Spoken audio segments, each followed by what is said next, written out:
There's definitely some downsides to gig life. It's not as glamorous as people think. No, I don't know where anybody got the idea it's glamorous, honestly. I'm Lucy. I'm Hayley. This is the other side of gig life.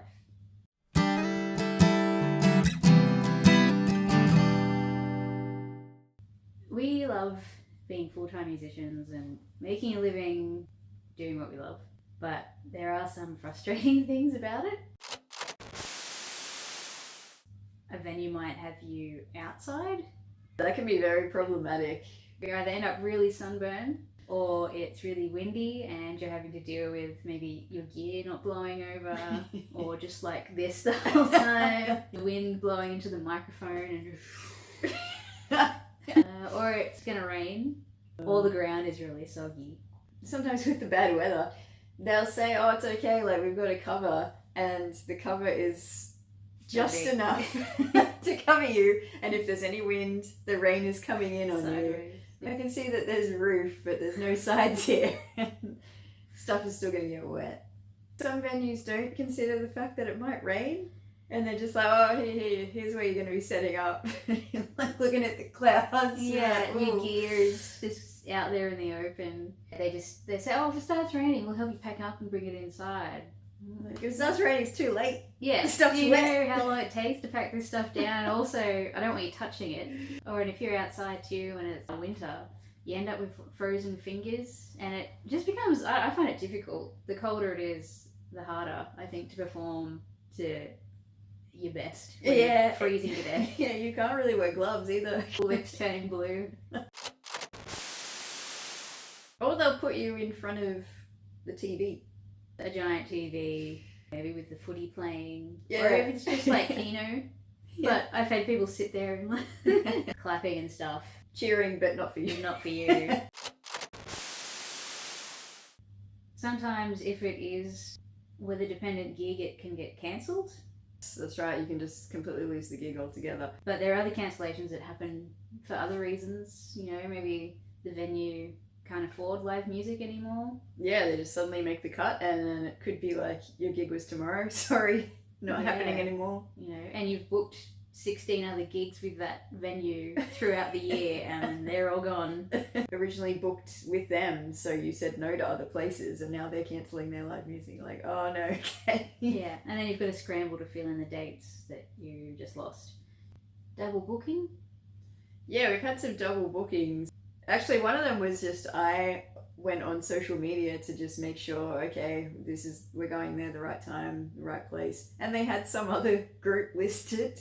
We had to contact them and be like, you booked us for this date and now someone else is listed there.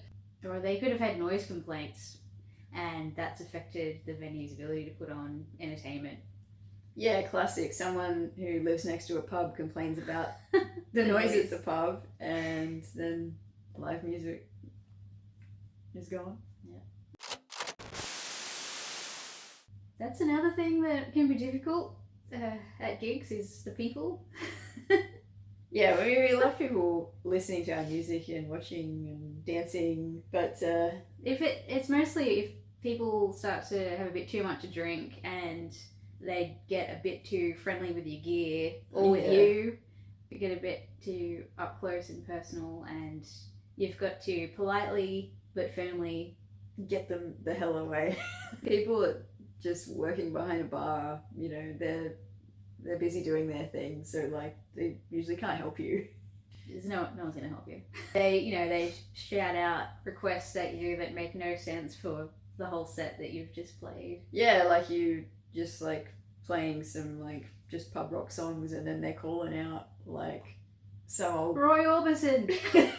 like country music. I'm like, sorry. I mean, they're great, but just how about we just play through the set and see if you like it. They walk up to you and ask you if you know a certain song, but you'll be in the middle of playing another one. Obviously people have too much to drink and they're not really thinking this through, but they're trying to chat to you while you're playing. You're like, we're kind of busy. Sorry. Like, we're in the middle of the song. People thinking that your mics are suddenly open for karaoke. We've had people using our mics when we took a break. There were like 3 women just belting out Dido, something like that. Or their group will start singing happy birthday while you're playing a song and just drown you out. Yeah.